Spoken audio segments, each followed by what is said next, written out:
दोस्तों, भारत और पाकिस्तान को लेकर क्रिकेट की दुनिया में जो कुछ चलता है, वो सबसे बड़ी क्रिकेटिंग राइवलरी कहा जाता है।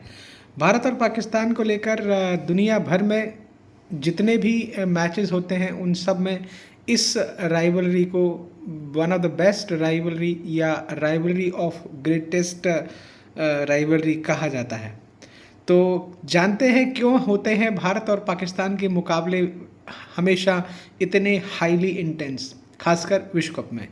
विश्व कप में एक और बैंटर अभी चल रहा है कि विश्व कप में भारत को 8वीं जीत की तलाश है पाकिस्तान के खिलाफ, और पाकिस्तान पहली जीत वर्ल्ड कप में भारत के खिलाफ ढूंढ रहा है। तो 50 ओवर्स वर्ल्ड कप में क्या इतिहास रहा है, जानते हैं, करते हैं चर्चा। सबसे पहले बात की जाती है 1992 की, जब भारत ऑस्ट्रेलिया में जो वर्ल्ड कप हो रहा था, बेंसन एंड हेजेस, वहाँ जब वर्ल्ड कप खेल रहा था, तो भारत और पाकिस्तान की राइवलरी उस समय किसी अलग लेवल पर हुआ करती थी। और ये लेवल कुछ और नहीं था, ये लेवल कम से कम कंपटीशन के लिहाज से वैसा था जहाँ पर भारत पाकिस्तान में बिल्कुल नहीं बनती थी। ऑफ द फील्ड और ऑन द फील्ड क्रिकेटर्स में कहीं ना कहीं तल्खियाँ देखने को मिलती थी। किरण मौर्य का वो वाकया जो जावेद मियांदाद के साथ है, वो दुनिया जानती है। और वो बैंटर के बाद भारत ने जो मोमेंटम गेन किया, तो ये लगता था कि ये नर्व्स का खेल है जिसमें पाकिस्तान कंट्रोल से अपने आप को बाहर ही पाती है। 1996 में क्वार्टर फाइनल का मुकाबला था। वेंकटेश प्रसाद और आमिर सोहेल के बारे में कौन नहीं जानता। भारत पाकिस्तान के इस हाई वोल्टेज ड्रामा मुकाबले की बात की जाए तो वो लेग कटर सबको याद है जो वेंकटेश प्रसाद ने डाली और मिडिल और ऑफ स्टंप उड़ा दिया, और आमिर सोहेल उससे पहले वेंकटेश प्रसाद को बोल रहे थे, इस तरह मैं तुम्हारी गेंदबाजी को पीटूंगा। तो ये था दो चैप्टर्स, 92 और 96।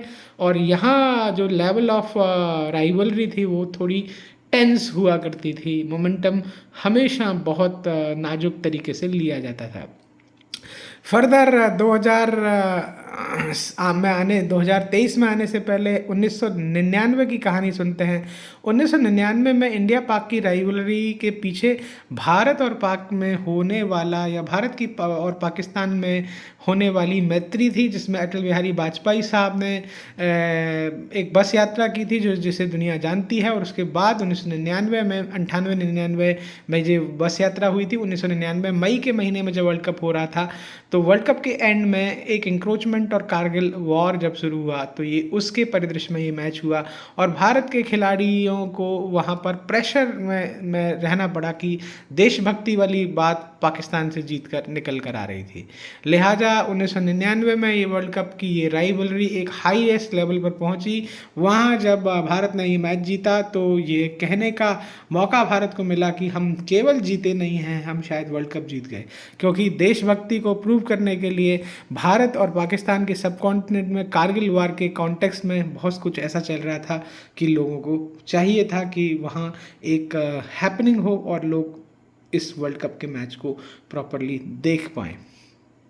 1999 के बाद 2003 का बैटलफील्ड आ गया था नर्व्स का, जहां पर हम शोएब अख्तर की बात करते हैं, वसीम अकरम की बात करते हैं, और ग्रेट जो बॉलर्स हैं पाकिस्तान के, शोएब, वसीम, बकार, ये सब उस टीम में थे, रज्जाक उस टीम में थे। तो टीम के लिहाज से पाकिस्तान की ये टीम अब तक के वर्ल्ड कप में, इंक्लूडिंग दिस वर्ल्ड कप, खेलने वाली बेस्ट टीम थी। लेकिन जो हुआ वो काबिले तारीफ था। भारत ने चेस करते हुए एक बड़ा टोटल 270 प्लस का टोटल चेस किया था। शुरुआत की थी हमारे मास्टर ब्लास्टर सचिन तेंदुलकर ने, वीरेंद्र सहवाग ने दूसरे एंड से फायर किया, उसके बाद राहुल द्रविड़ और मोहम्मद कैफ ने इस बैटल को संभाला था। इस चित्र को थोड़ा सा देख लीजिए, किस तरह से शोएब अख्तर लड़ने के लिए तैयार है, इंजमामुल हक को बीच में आना पड़ा, शोएब मलिक को बीच में आना पड़ा, तब राहुल द्रविड़ जैसे काम एंड कंपोज खिलाड़ी ने भी अपना नर्व खो दिया था। तो ये होती है भारत और पाकिस्तान के बीच की राइवलरी, जहां दोस्त कहने को एक दूसरे से हम दिखते हैं क्योंकि ये प्रोफेशनल क्रिकेटर्स हैं, लेकिन बहुत सारी बातें, बहुत सारी इंटेंस सिचुएशंस क्रिएट हो जाती हैं। 2003 के बाद ये मौका आया सेमीफाइनल में, जब इंडिया 2011 का वर्ल्ड कप जो भारत ने जीता, उस वर्ल्ड कप के सेमीफाइनल में ऑस्ट्रेलिया को हराकर हम आए थे।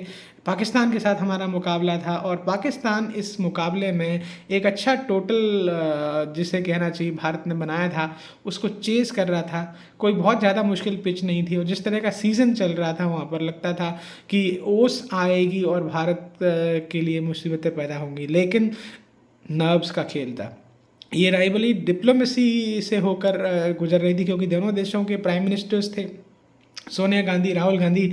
बहुत हाई इंटेंस मैच था। चंडीगढ़ को के एयर जोन को बंद कर दिया गया था और इस तरह की हाइप मीडिया ने क्रिएट की थी कि अब क्या होगा अगर पाकिस्तान से हम हार गए। तो पाकिस्तान से हम हारे नहीं, पाकिस्तान को हमने हराया और बाकायदा जब इस मैच में इंडिया ने बंडल्ड आउट किया, कुछ अच्छे सिचुएशंस में अफरीदी को या कामरान अकमल को आउट किया गया, तो सिचुएशन हमारे लिए ईज आउट हो गई। तो ये था 2011 का वर्ल्ड कप विनिंग ईयर का पाकिस्तान के साथ बैटलफील्ड। अब आता है पोस्ट धोनी एरा। हालांकि धोनी 2015 में भी कप्तान थे और ये यहाँ से एक बैंटर चालू हुआ जो मीडिया में आज भी है, मौका मौका मौका, और मौका अभी तक आया नहीं है। तो मौका मौका टाइम जब आया तब धोनी और कोहली का एरा आ चुका था। पाकिस्तान फिर भी हारता रहा और इस हार के नायक बने थे जो है हमारे ग्रेट, जिसलिए आज के यंगस्टर्स जो पाकिस्तान के हैं डरते हैं। और सही बात है, जिस तरह की का क्लास है विराट कोहली का, बिना डरे, बिना खौफ खाए, बल्कि पाकिस्तान के बॉलर्स, फील्डर्स और बैटर्स खौफ खाते थे। तो ये बैंटर भी चला, मार्केट भी में चलता रहा और इस बीच पाकिस्तान का इंडियन मीडिया हाउसेस में आना जाना होता था। वो यहाँ काम के सिलसिले में कल्चरल एम्बेसडर्स के तौर पर डिफरेंट इंस्टीट्यूशंस को लेकर रिप्रेजेंट करने के लिए आते थे, लेकिन जब बात क्रिकेट की हो तो कुछ भी नहीं चलता। क्रिकेट में सिर्फ जीत चलती है। 2019 जो आपके वर्ल्ड कप से पहले लास्ट एरा था और ये शुद्ध कोहली का ज़माना था। कोहली जब कप्तान बन गए थे और 2019 में मोदी का दूसरा रीजन था। यहाँ ये बैंटर बना था पाकिस्तान की तरफ से, बहुत सारी चीज़ हाइप क्रिएट की गई थी। सरदार साहब कहते थे कि ए जी वर्ल्ड कप तो हम क्राउन क्रिकेट का मैडम जी हम ले जाएंगे। हालांकि क्राउन तो हम नहीं ले जा पाए, लेकिन फिर से हमने पाकिस्तान को पटखनी दी। पाकिस्तान अपने बूते हारा। पाकिस्तान को कुछ चीज़ें समझ नहीं आई इस वर्ल्ड कप में और वही नर्व वाली बात है। तो ये सारी कहानियाँ थी 2023 से पहले की। 2023 में हम उम्मीद करते हैं पाकिस्तान से एक बार मुकाबला कल हो रहा है और आगे शायद मुकाबला हो ना हो। हम तो विश करेंगे मुकाबला ना हो, हम पाकिस्तान से बेटर अलग टीमों के साथ सेमीफाइनल या फाइनल खेलें। और क्या चाहिए इससे better. Let's wait for 8-0 account रिटेन। जय हो। और एक साथ नहीं रहना, इसीलिए मैं कह रहा हूँ एक साथ नहीं रहना, और हमें पाकिस्तान के साथ सिर्फ 8-0 करना है। तो 8 का करें वेट ताकि भर जाए हम सबका पेट।